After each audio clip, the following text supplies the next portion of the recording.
네, 대박을 원한다면 여기로 오시죠. 안녕하세요, 장희선입니다. 오늘의 시장, 어제와 크게 다를 건 없이 다행스러운 흐름이었습니다. 트럼프 대통령과 시진핑 주석의 통화에 대한 기대감, 그러니까 협상의 여지가 남아있다라는 안도감 속에서 양 시장 모두 마감까지 1%의 상승 탄력을 잘 유지한 하루였는데요. 딥시크 이후로 자금의 쏠림은 명확한 시장이지만 그 외에도 우리가 체크해야 할 시장의 힌트들 오늘도 현문현답 이슈 탑실을 통해서 확인해 보겠습니다. 키워드 보시죠. 자, 첫 번째 키워드는 카카오로 시작을 해볼 텐데요. 카카오도 정말 오랜 기간 하락해서 많은 분들의 마음을 좀 아프게 하지 않았나 싶은데 이제는 다릅니다. 오픈 AI라는 큰 모멘텀을 등에 업고 최근에 꾸준하게 상승세 보여주고 있죠. 굉장히 의미 있는 협력 소식인 만큼 과연 저점을 딛고 이 힘을 이어갈 수 있을지 자세한 이야기 들어보겠습니다. 자, 이어서 두 번째 키워드는요. 수출주입니다. 결국에는 트럼프의 관세 전쟁이 시작이 된 상황인 거죠. 실질적인 관세 부과보다는 협상의 도구다라는 시각도 나옵니다만 어쨌든 수출 중심의 한국 경제에는 수출 물량이든 환율이든 직간접적으로 영향을 미칠 텐데요. 그렇다면 우리는 수출주를 담아야 하는지 아니면 주의해야 하는지 의견 들어보도록 하겠습니다. 마지막 키워드도 보실까요? 네, 이번에는 히토류입니다. 중국이 미국에 대한 보복카드로 항상 꺼내들었던 것 바로 히토류죠. 이미 트럼프 일기 때도 히토류 무기화로 대응한 적이 있었고 이번에도 바로 반응이 좀 오고는 있습니다만 너무 단기적인 움직임은 아닐지 궁금한데요. 히토류 관련주들의 전망도 짚어보겠습니다. 자, 이렇게 오늘의 세 가지 키워드 모두 확인해봤고요. 더 자세한 이야기는 현문현답 이슈 탑3로 바로 이어가겠습니다.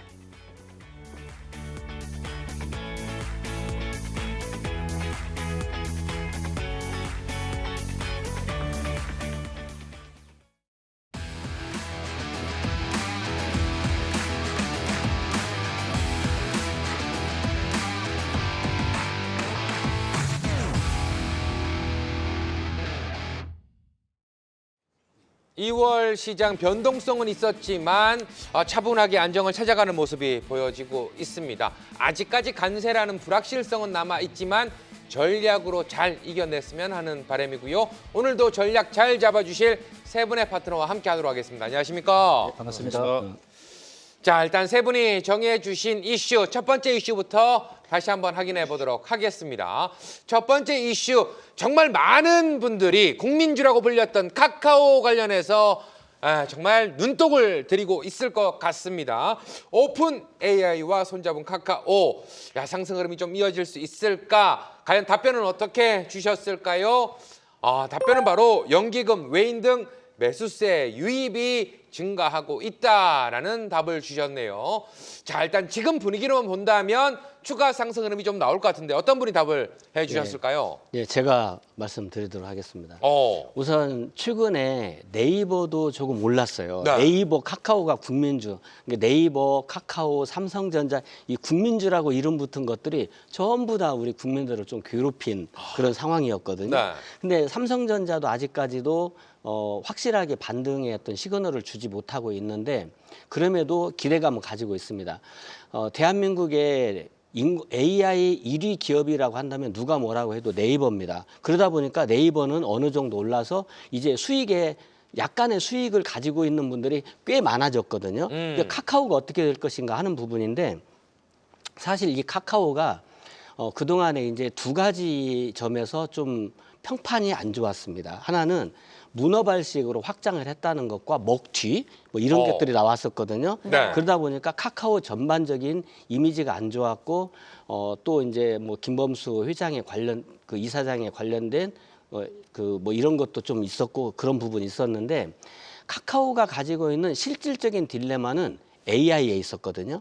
그래서 그 AI가 네이버가 대한민국 1위 AI 기업이라고 함에도 불구하고 하이퍼클로바가 챗 GPT에 비해서 현저하게 어떤 그 뭐 응답률이라든지 이런 게 떨어진다. 그러면 카카오는 어떻게 할 거냐. 그래서 사실 많은 이야기가 카카오 내부의 개발자들 사이에서도 우리 이것을 어떻게 해야 되느냐에 대해서 논의가 있었고 반대 의견도 있었다고 알고 있거든요. 네. 실제로 그런 것들이 단톡방에서 많이 오고 가기도 했었습니다. 그런데 이번에 이제 오픈 AI하고 협업을 한다라고 하는 것이 굉장히 중요한 하나의 어떤 상승의 트리거가 될 수 있지 않을까 이렇게 기대를 해보고 있는데요. 네. AI 서비스 이 카나나를 오픈 AI와 협업한다. 이게 쉽게 얘기하면 무슨 얘기냐면 카톡에 챗 GPT가 붙는다는 얘기예요. 카톡에 챗 GPT가 붙으면 우리가 지금은 챗 GPT를 뭐 $22를 내고 이렇게 들어가서 쓰는데 카톡에서 쓴다는 것이거든요. 그것도 챗 GPT처럼 지금 들어가서 내가 어떤 것을 이렇게 명령어를 주어가지고 프롬프트를 주어가지고 쓰는 것이 아니라 거기에서 아마 카카오톡에서 여러 가지 기능을 서비스 기능을 넣을 거예요. 네. 아이콘처럼. 그러면 내가 쓰고 싶은 거 뭐 이거 요약하라면 요약하라고 하고 제안서 쓰려면 제안서 쓰라고 하고 예를 들면 우리가 이렇게 나올 때 오늘 나 방송에서 이런 거 이야기하니까 카카오에 대해서 정리해줘. 그러면 정리하는 것도 나오고 이렇게 챗 GPT를 활용할 수 있는 서비스를 한다는 것이 이 내용을 문맥을 잘 들여다보면 이게 협업이라고 하는 것이 모델 오케스트레이션 방식이라고 했거든요. 그러면 실질적으로 카카오가 그동안 계속 수많은 돈을 들여서 LLM을 해왔어요. 네. 라지 랭귀지 모델. 그러면 챗 GPT가 바로 LLM인데 하이퍼크로바도 LLM인데 이게 경쟁력이 없어서 런칭을 못하는 거예요. 그러다 보니까 자기네가 개발한 것도 그렇다 해서 아예 깡통은 아니잖아요. 데이터가 있으니까 그것도 쓰고 챗 GPT 같은 이런 파운데이션 오픈 AI도 쓰고 이렇게 해서 협업을 통해 가지고 새로운 서비스 중심의 AI를 한다. 이게 바로 어찌 보면 온디바이스 AI의 시작이거든요. 그러니까 카카오는 온디바이스 AI 쪽으로 방향을 잡고 서비스 AI로 간다 이런 뜻이기 때문에 저는 꽤 관심을 가지고 있고요.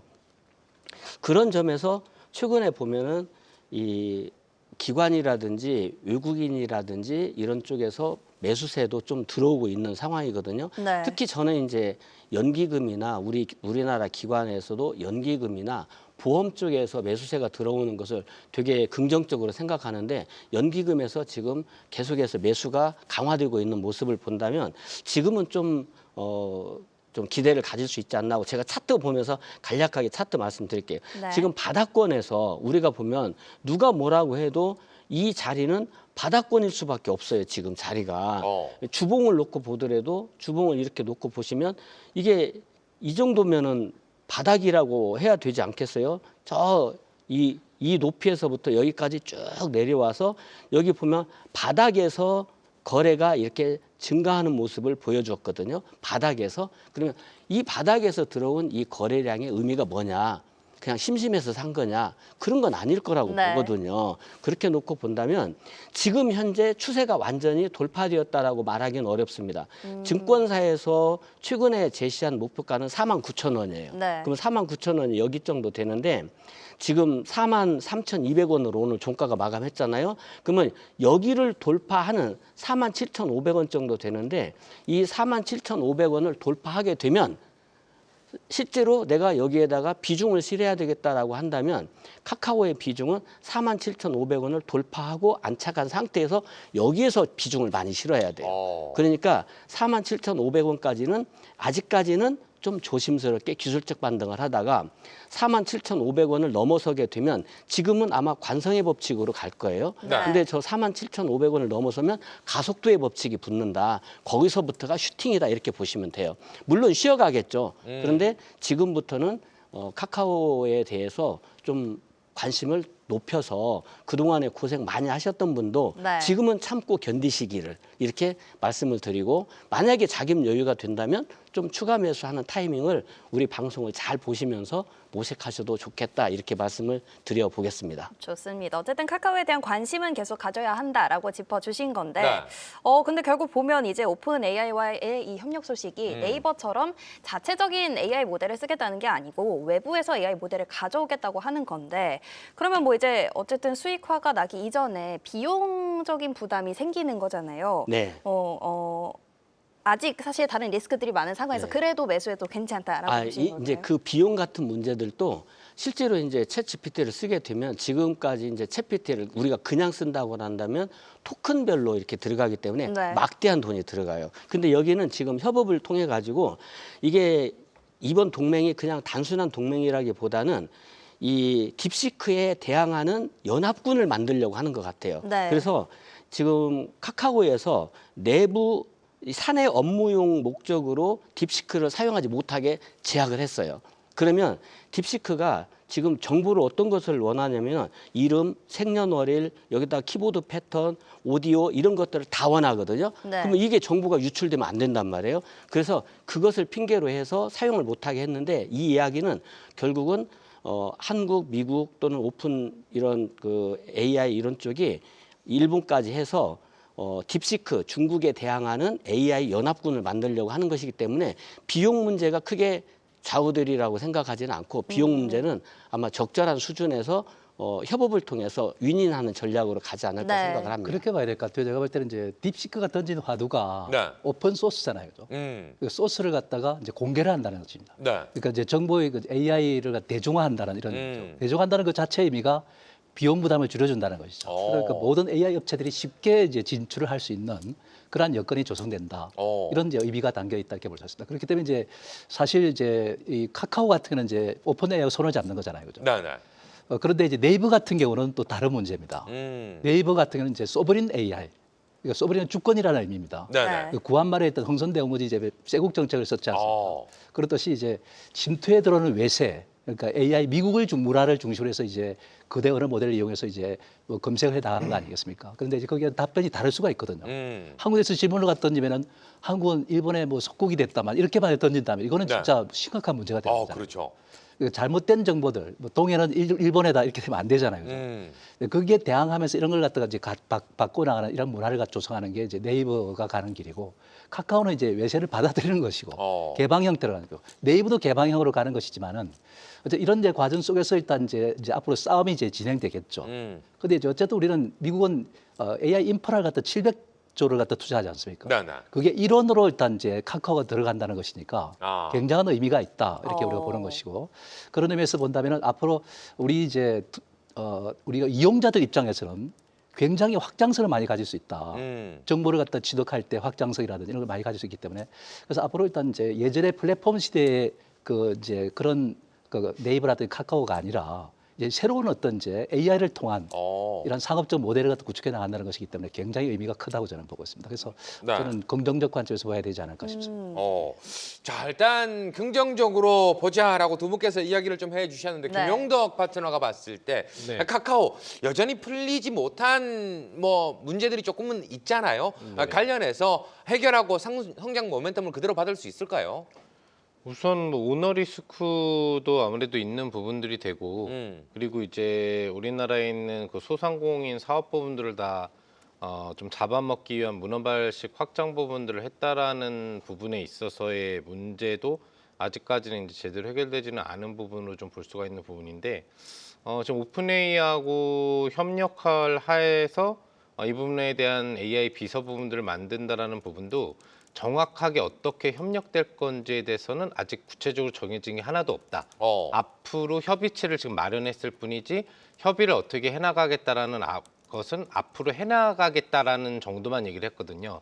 언제든지 중간에 또 미스가 날 수가 있는 부분들이 있고 그다음에 이 오픈 AI 서비스 아까 전에도 얘기해 주셨지만 카카오 것도 쓰지만 오픈 AI 것도 같이 쓰는데 이걸 카카오톡에서 쓰는 게 아니라 하나하나 어플리케이션을 따로 만들어서 거기에서 활용되는 부분으로 일단 추진을 하는 걸로 알고 있어요. 네. 좀 편히 있게 하는 것보다 또 다른 앱을 깔아서 거기에서 검색 엔진을 돌려야 되니까 이용자가 이런 부분들에 대한 불편을 해소할 수 있을 것이냐에 대한 부분 그리고 아무래도 오픈 AI하고 협력을 하다 보면은 이 부분이 무료로 진행될 거냐 아니면 또 유료 서비스로 진행돼서 접근하기에 좀 부담을 갖는 형식으로 가져올 거냐에 대한 부분들에 대한 문제까지도 고려해 본다면은 단기적으로는 굉장히 좋은 재료인 건 맞지만 앞으로 실질적으로 해결해 나가야 될 문제 부분들이 많기 때문에 추세적인 흐름으로 이어질지 여부는 조금 더 생각을 해봐야 될 문제다. 수급은 좀 들어오고 있는 게 맞아요. 수급은 들어오고 있는 게 맞지만 바로 고점 구간대에 수급이 들어왔다 차익했었던 단기 차익 구간 45,000원대가 눈앞에 위치를 해 있기 때문에 네. 앞서서도 우리 이광희 파트너님이 얘기를 해주셨던 것처럼 오히려 이 구간대를 장악해주면서도 수급이 들어올 수 있다라고 한다면은 그 관점에서는 좀 더 긍정적으로 볼 수 있다. 제가 보는 관점은 47,000원이나 5,000원대에서 걸리면서 수급 주체가 또 차익을 하게 되면은 어차피 연기금은 중장기 주체이기 때문에 상관이 없는데 투신권 개입이 지금 돼서 올라오고 있는 거거든요. 투신권이 강하게 매수하는 날만 양봉이 나오고 있어요. 이 투신권이 차익을 할 거냐 안 할 거냐에 대한 부분들도 여러분들이 좀 생각을 해보셔야 될 문제가 아닌가 생각합니다. 좋습니다. 이렇게 카카오 이슈 첫 번째로 짚어봤고요. 바로 이어서 두 번째 키워드도 확인해 보겠습니다. 네, 두 번째 이슈는요. 계속되는 트럼프의 관세 이야기죠. 한국도 사실 번호표를 받아둔 상황인 건데 한국에 대한 관세 부과도 예상되는 가운데 수출주 과연 담아도 될까요? 자, 여기에 대한 답변은요. 네, 확인해 보시면 수출주 한시적인 악영향 트럼프 수혜주에 주목하자라고 답변을 주셨는데 그러면 수출주보다는 트럼프 수혜주가 낫다는 의견이실지 이거 어떤 분이 제가 준비해 주... 네. 사실 뭐 트럼프는 뭐 지금 이제 멕시코라든지 그다음에 캐나다 같은 이런 이제 우방국들 아닙니까? 북미 자유무역 협정 갖다가 체결했던 그런 국가들입니다. 근데 그 국가들에 대해서 관세를 25%씩 매긴다 했습니다. 중국도 이제 10% 15% 일단 매긴다고 했고 점차 또 EU 쪽으로 확대 나갈 것이고 네. 조만간 우리나라도 일단 이제 관세 청구서가 날아오지 않을까 이렇게 생각되고 있습니다. 자, 그렇게 우리가 본다면은 상당히 지금 현재 긴장할 수밖에 없는 그런 상태가 아닌 것 같습니다. 근데 가만히 돌아가는 걸 보니까 캐나다, 멕시코를 한 달 유예를 했습니다. 네네. 그러니까 관세를 이용해 가지고 그 힘을 바탕으로 해 가지고 일단 자기들이 미국이 원하는 바를 갖다가 지속한다는 것이죠. 예를 들어서 불법 이민자가 많다 보니까 그래도 스스로 단속하라. 단속을 하면은 우리가 관세를 갖다가 인상폭을 낮춰줄게. 이런 개념으로 일단 이제 보는 것이 아닌가 싶습니다. 물론 캐나다도 마찬가지고 중국도 곧 전화한다 그러죠. 네, 그래서 일단 전화해서 일단 어떻게 이제 뭐 협상을 해 나갈지 그것도 일단 우리가 좀 잘 지켜볼 문제고 우리나라 같은 경우는 이제 어느 정도 윤곽이 드러나 있는 것 같아요. 뭐냐면은 방위비를 갖다가 주한미군 주둔비를 갖다가 9배 인상가서 해야 된다 이렇게 이제 주장했지 않습니까? 네. 그것을 갖다 얻어내기 위해서 트럼프는 관세를 갖다 들고 나오지 않을까 이렇게 생각됩니다. 조만간 아마 나오지 않을 것입니다. 우리 정부에서도 거기에 대해서 대책 마련에 지금 들어간 것 같아요. 근데 미리 대책을 갖다 마련하지 않으면 안 되겠죠. 어쨌든 경우의 수들이 많은데 이걸 갖다 잘 생각해서 일단 이제 그 경우의 수대로 대책을 갖다 잘 마련해서 일단 협상에 임해야 되지 않을까 싶습니다. 그래서 결국은 이런 어떤 일련의 과정 자체가 관세는 협상용이다. 이 관세가 실질적으로 일단 지속적으로 이루어지면서 미국의 일단 재정 갖다 튼튼히 하고 또 미국의 일단 이제 경제를 갖다 살리는데 무역 적자도 일단 해소하고 재정 적자도 해소하고 이렇게 할 것이다. 그것보다는 협상용으로 이제 좀 비중이 좀 약화된 것이 아닌가 이렇게 생각하고 있습니다. 우리도 입장에서 그래 보면 수출 관련주가 타격을 받을 수밖에 없는 입장이잖아요. 우리는 사실 뭐 GDP를 갖다 결정하는 데 있어서 중요한 것이 소비와 투자와 정부 재정 지출 이런 것들이고 최종적으로 일단 우리가 이제 무역 수지 아니겠습니까? 네. 근데 무역을 갖다가 이제 관세를 매겨 가지고 이렇게 이제 차단을 한다면은 이건 그러면 우리나라 일단 GDP를 갖다 감소시키는데 큰 역할을 할 수밖에 없다 이렇게 보는 겁니다. 그런 관점에서 우리가 본다면은 저 개인적으로 저는 이제 원래 뭐 학창시절에 이제 무역학을 전공했다 보니까 네. 그래서 리카르도 이제 비교 이론을 갖다가 지금 완전히 묵살시켜 버리는 이런 이제 정책을 갖다 트럼프가 하고 있는 행위입니다.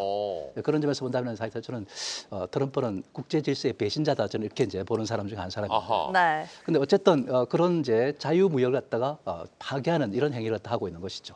근데 그걸 갖다가 이제 그거를 단제 하는 걸 보니까 무기를 삼다 보니까 그래서 상당히 우리나라는 좀 취약한 입장에 있다 이렇게 우리가 봐야 되겠습니다. 그리고 우리가 뭐 소비가 좋은 것도 아니잖아요, 그죠? 네네. 우리가 GDP를 결정하는 데 중요한 유통 속도라는 것도 중요합니다. 내 호주머니에서 일단 이제 일정 기간 동안 몇 사람을 거치느냐. 그리고 소비를 하게 되면 내가 물건을 사면 돈이 나가게 되고 또 돈을 받은 사람은 또 물건을 사고 이렇게 돌아가면서 돈이 회전이 돼야 되는데 이 유통 속도가 지금 안 되고 있거든요. 그 벨라스티가 일단 이렇게 안 되다 보니까 GDP가 또 감소하는 겁니다. 소비가 안 된다는 것이죠. 이렇게 이제 경제가 침체하다 보니까 재정 수입도 안 좋고 모든 면에서 안 좋으니까 GDP가 안 좋을 거 아닙니까? 그럼 외국인들이 한국 주식을 살 이유가 없고 환율은 또 상승 압박을 받게 되고 이런 여러 가지 여건 속에 좋지 않다 이렇게 봅니다. 그런데 결정적으로 일단 수출을 갖다 이렇게 이제 차단하는 이런 조치를 갖다 취하는 것이 트럼프라는 입장을 본다면 우리나라 같은 나라들은 먹고 살기가 상당히 힘들어진다. 네. 그렇게 봐야 되겠죠. 그 사실상 이제 그런 상태에서 본다면 수출 관련주는 일단은 트럼프의 일단 이제 관세 청구서가 날아들 것이기 때문에 그걸 일단 피해놓고 봐야 될 것 같아. 우리 투자자 입장에서는 그것이 날벼락을 올 수도 있습니다. 사실 우리나라에서 받아들이는 거하고 다른 중국이나 다른 나라에서 받아들이는 거 다르다는 얘기죠. 그렇기 때문에 우리나라 입장에 피해가 있을 수가 있기 때문에 수출 관련주를 일단은 좀 피해놓고 보는 것이 맞다 이렇게 보는 것이고 반대로 일단 이제 트럼프가 답답해서 요구하는 바도 있습니다. 네. 조선 같은 경우는 이제 자기는 원하니까. 네. 그래서 MRO 같은 이런 걸 갖다가 한국이 조선업이 이제 굉장히 그 경쟁력을 갖고 있다 보니까 협업을 맺자 이렇게 합니다. 원전도 동맹을 맺어놓고 있는 상태이기 때문에 이거는 이제 앞으로 상호 발전해 갈 수 있는 그런 여지가 생긴 것이고 또 방위비를 인상해달라고 그러니까 우리 방위 못 줘 이러면은 어떻게 하겠습니까? 트럼프가 우리 미한 주한미군 철수할게 이러면은 골치 아프잖아요. 좀. 네. 그러니까 우리도 적당한 선에서 해야 되는 것인데 우리도 이런 걸 보고서 이렇게는 안 되겠다. 자주 국방을 더 늘려야 되겠다. 이렇게 가는 거 아닙니까? 그럼 우리나라 비슷한 처지에 있는 국가들도 저 동유럽이라든지 중동 지역이라든지 또는 남중국해를 갖다가 지금 이제 확장하려는 중국 같은 경우도 우리가 베트남이나 필리핀 같은 경우도 일단 굉장히 우수한 무기가 필요한 것이죠. 그럴 때 우리가 한국산 일단 가성비가 높은 한국산 무기들이 또 많이 수요가 되겠죠. 이런 것들을 보면 우리가 상승 기조 속에 있어요. 지금 조선도 그렇고 네네. 원전도 그렇고 그다음에 이제 지금 현재 보면은 그 방산도 그렇고 이런 것들은 이제 상승 기조를 트렌드를 유지하고 있기 때문에 긍정적입니다. 그러면서 우리나라에서 이 트렌드를 유지하고 있는 것 중에 하나가 또 하나 있습니다. AI 소프트웨어. 네. AI 소프트웨어 이쪽이 이제 또 그렇게 되고 있다는 것이죠. 이런 것을 우리가 보면서 시장을 가만히 바라봤을 때 우리가 흐름 자체가 차단이 되는 쪽, 매수의 흐름이 차단되는 쪽이 있고 긍정적으로 방향을 가고 있는 쪽이 있단 말이죠. 긍정적인 방향으로 가는 쪽으로 포커스를 맞춰야 됩니다. 그래서 우리가 조금 전에 이야기했던 이제 네이버 카카오 문제 있지 않습니까? 이런 것도 네. AI 쪽에서 움직이는 겁니다. 그것으로 움직이는 것이고 그다음에 이제 AI도 하드웨어 쪽에서 위축되고 소프트웨어 쪽으로 일단 이제 기울어가는 상태 속에서 그와 관련해서 파생되는 게 엄청납니다. 전 산업 분야에 걸쳐서 AI가 연결되지 않은 것이 없다는 것이죠. 그런 점에서 우리가 보는 이런 쪽에 우리가 포커스를 맞추는 게 바람직하지 않을까 하는 생각이 듭니다. 네, 알겠습니다. 자, 일단 세 번째 이슈도 역시나 이번 주 계속돼서 이야기 나오는 관세 이야기이기 때문에 바로 확인해 보도록 하겠습니다. 자, 일단 미중 간의 관세 부분이 상당히 문제가 되고 있습니다. 여기 관련해서 히토류 관련돼서 어떻게 좀 봐야 될까요? 답변은 어떻게 주셨을까요? 시장 추가 조정이 나온다면 급등이 한번 나올 수도 있다라고 예측을 좀 해주셨는데 이 부분은 이제 김용덕 파트너가 이야기해 주신 것 같아요. 네. 히토리 부분 항상 이야기 나올 때마다 한 번씩 움직임은 가지는데 추세는 가지지 못하는 게 좀 아쉬움이었거든요. 어떻게 보십니까? 시토류주는 제가 우리 한국경제TV 투자자분들은 아시겠지만 온갖 그 한국경제TV 매체 부분들을 통해서 굉장히 많이 강조를 좀 1월부터 해드렸었던 부분입니다. 네. 트럼프 대통령이 임기를 시작을 하게 되면은 결국에 중국의 관세를 때리는 부분들을 본격화할 것이고 60%까지 때릴지는 모르겠습니다만 이 부분으로 인해서 무역 분쟁이 시작될 수밖에 없다. 물론 시작 자체는 오히려 중국은 조금 온화하게 10%로 좀 분위기를 잡아주고 캐나다하고 멕시코를 이제 마약 부분들을 들이는 거나 이민자 부분들에 대한 정리를 하기 위해서 좀 더 강하게 25%를 때리겠다라고 협박을 하면서 출발하긴 했어요. 물론 이제 협상 부분들을 하겠다라고 해가지고 30일 유예를 준 부분이기 때문에 그 부분은 큰 문제 없이 해결될 수도 있을 것으로 보이는데 중국에 대해서는 10% 관세 부분을 발효를 이제 이미 했죠. 그래서 어제 기준으로 우리 장중 기준 원래는 1시 13분이 24시간 발효 시점이 되는데 2시까지 중국하고 특별한 협상 부분들이 진행되지 않으니까 네. 10% 공식 관세를 발효를 했고요. 중국도 준비하고 있었던 보복카드로 주요 미국 수입품 부분에 대한 부분 물품에 대해서 10% 관세, 그리고 에너지 쪽에 해당을 하는 LNG라든지 이런 쪽 부분에 대해서는 15% 관세를 부과하면서 조금은 강도 높은 흐름 부분들, 그리고 일부 히토류 부분들에 대한 수출 제한 부분들도 진행하겠다라고 했는데 중요한 거는 이 시점을 다음 주 월요일인 10일로 잡았어요. 네. 그러니까 한마디로 얘기하면은 10% 관세 매겼어. 일단 단기 충격은 별로 없어. 이게 중장기적으로 돼야지 충격이지 단기적으로는 크게 영향이 없거든요. 10% 관세가. 근데 만약에 지금 이제 10일로 이 부분을 중국이 우리는 추가 관세를 더 때릴 거야. 시토류 이제 부분적으로 제한하는데 더 제한할 수 있어라는 얘기를 해줬을 때 트럼프 대통령이 이제 반응을 보려고 한 거거든요. 네. 근데 트럼프 대통령의 반응이 조금 예상 외였어요. 원래 제 예상은 바로 오늘 같은 경우에 원래 좀 강한 그 카리스마 성격이 있잖아요. 네. 그리고 비둘기보다는 매파 성격을 갖고 있기 때문에 그래 그러면 캐나다, 멕시코도 25% 때렸는데 중국 너희도 25%야라고 얘기를 할 줄 알았는데 급하지 않다. 시진핑 주석이랑 한번 얘기를 해봐야 되겠다라고 하면서 시간적 여유를 두면서 관세는 부과했는데 중국은 부과를 아직 안 했거든요. 그러니까 얘기를 한번 해보겠다라고 한 거예요. 그게 내일 새벽이에요. 그러니까 이제 당장에 이 방송이 끝나고 미중시가 출발되고 미중시 진행 중에 시진핑 주석이랑 트럼프 대통령이 통화를 하면서 얘기를 할 거란 말이죠. 네. 여기서 이제 어떤 얘기가 나오는지가 중요한데 우선 긍정적인 시나리오를 풀어본다라고 한다면은 중국이 무언가를 내주는 거죠. 왜 그러냐면은 지금 미국은 자기 국가의 이득을 원하는데 예전에 코로나 시점에서 중국이 미국한테 투자를 해서 수입을 하기로 했었던 물품 금액 부분들이 한 280조 원이 됐었는데 그중에서 지금 한 60% 정도만 하고 중간에 코로나를 핑계로 안 했거든요. 그러니까 이 부분 플러스 알파로 내가 미국 물품을 중국이 어느 정도 좀 수입을 해줄게 라고 하면서 좀 당근을 던져주는 거죠. 네. 공을 넘겨준 상태니까. 그 공을 넘겨줬는데 트럼프가 제대로 치지 않고 페이크를 썼어요, 지금. 다시 공을 사실 어떻게 보면 넘겨받으면서 대화의 출루가 잡혔기 때문에 여기서 해결 카드는 중국이 무언가 미국한테 많은 이득을 줄 만한 무역 카드를 주는 거예요.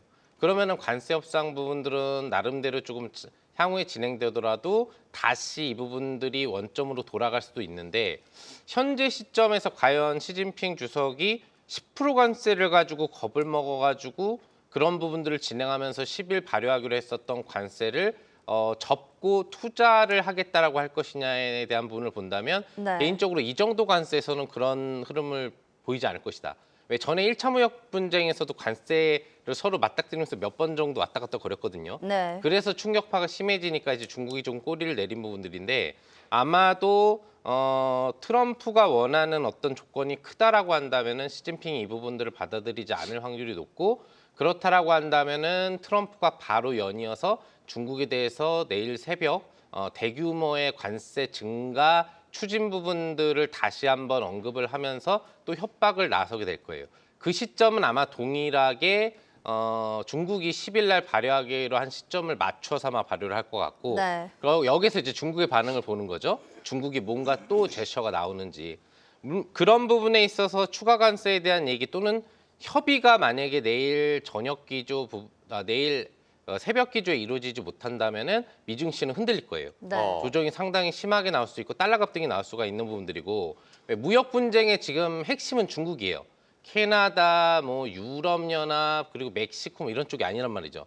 미국이 잡으려고 하는 거는 G2 국가인 중국이기 때문에 중국을 굴복시키는 게 미국이 앞으로 이득에는 굉장히 중요하고 그다음에 대중무역 적자를 줄이는 데 가장 중요한 요소를 차지하는 부분들이기 때문에 이런 부분의 협의가 만약에 이탈된다면 미증시의 흔들림은 크게 나올 것이고 자연스럽게 내일 시토류주들의 흐름은 급등이 나올 것이다.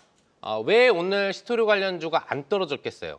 안 떨어진 이유가 있다라는 거죠. 만약에 뭔가 협의성이 보인다라고 한다면 시토류 관련주는 재료가 없을 테니까 내려가는데 이탈이 거의 나오지 않았다라는 거, 네. 뭔가 추가 슈팅에 대한 준비를 하고 아직까지도 물량 주체가 지켜보고 있다라는 부분이기 때문에 그런 관점에서 저는 개인적으로 시토류 관련주가 지금도 급등이 나왔거든요. 네. 제가 1월 31일 여러분들 뭐 장중무료 방송에서 유니온준이라는 종목을 드렸던 거 다들 기억하시는데 43% 랠리가 나오고 있거든요. 여기서 추가 점핑이 나올 수도 있고 시토류 관련주가 또 강하게 갈 수 있는 분들이 있으시니까 수익을 쥐고 계신 분들은 추가 수익 기대치도 좀 가져볼 수 있을 것 같고 아무튼 협의가 이루어졌으면 좋겠지만 이루어지지 않는다면 증시는 흔들리고 시토류 관련주가 강한 흐름을 내일 보여줄 확률이 높다라는 거 기억해 주시면 좋을 것 같습니다. 이 히토류 관련주에서 일단 우리가 뭐 중요하게 보이는 게 몇 가지 항목이 있잖아요. 네. 그래서 그 항목별 주요 종목들이 있는 걸로 이제 봅니다. 그래서 일단 제가 이제 한번 조사를 해봤더니 그 히토류에서 텅스텐 분야 이 분야에서는 한미글로벌이라든지 뭐 티플렉스라든지 CBI라든지